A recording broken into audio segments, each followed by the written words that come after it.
Hello, everyone, and welcome to my presentation for this week of classic theories versus the theories of the 1960s and 70s. Kind of what I want to explore, look at is their similarities or differences, or really whether there was any change at all between the classic theories, particularly of Taylor, versus the movement of the 60s and 70s. Um, The biggest players this week that we looked at were, of course, the Katz and Kahn, and then Anthony Downs. Uh, in my opinion, I couldn't get past really in reading all of these works.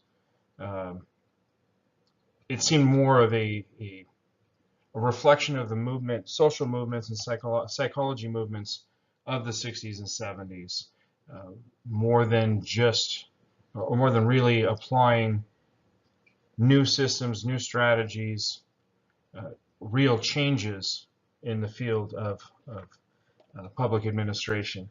While Katz and Kahn, they did offer up a different view, a different take. They took Taylor and basically went a different direction by obviously restate what they were already saying.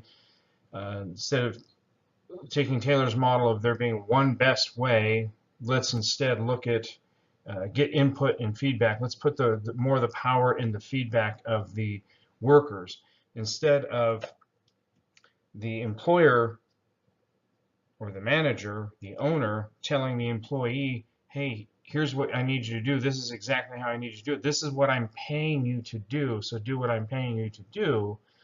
Katz and Kahn using I'll say the peace and love uh, mindset of that 60s and 70s era, and said, hey, let's put the power of the people instead of the employer telling the employee what and how to do it.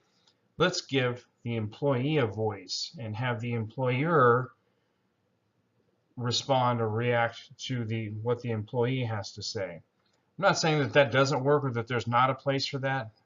Going back previously in some of our stuff, looking at Taylor and Follett, uh, yeah, I'm still of the opinion that Follett's use of psychology to get the employee to buy into the system,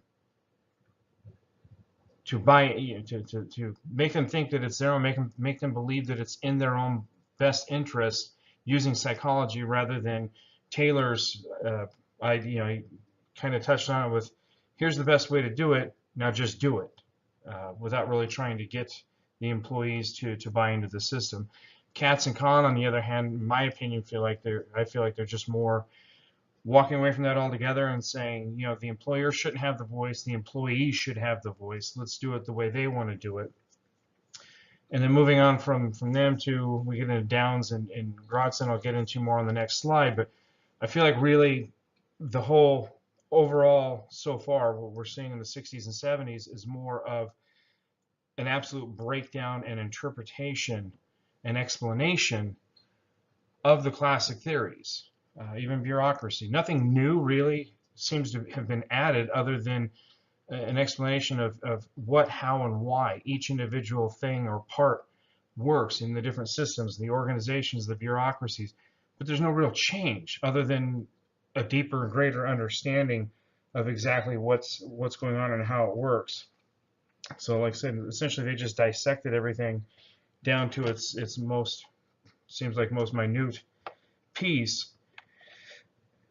And then, like I said, with Grodson's, again, he did the same thing, in my opinion. He just explained everything, didn't really bring about any change.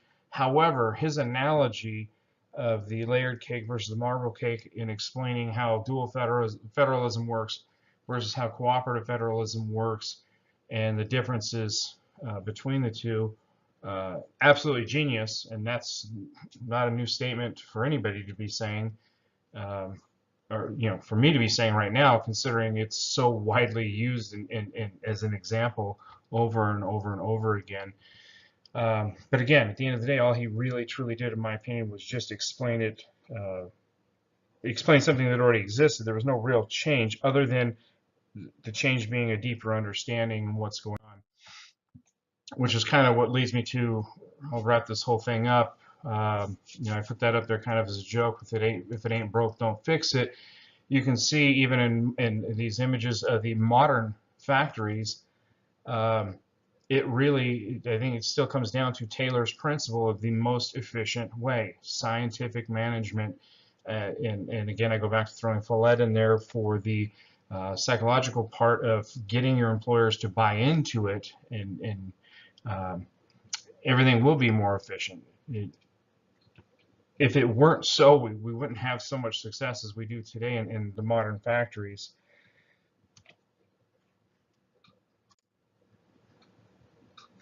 So that being said, I don't really see a real true change of anything in the 60s and 70s that really brought about anything different other than our deeper understanding. And at the same time, I don't really see a need for any significant change moving forward. If anything, the continual tweaking to find the newest, one best way never hurts. It's kind of why I threw that graphic in too. The biggest room in the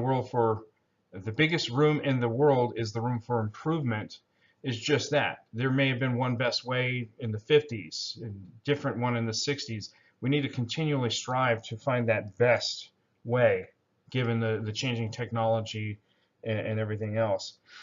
And then combining the mindsets, like Follett's psychology as it applied to Taylor's principle, or even Katz and Kahn's philosophies or their principles as it relates to Taylor's, instead of being the opposite of Taylor and kind of walking away from Taylor, using some of that along with, because to me it kind of mirrors what Follett's saying, is in some way giving the employees a voice in conjunction with, again, finding that one best way.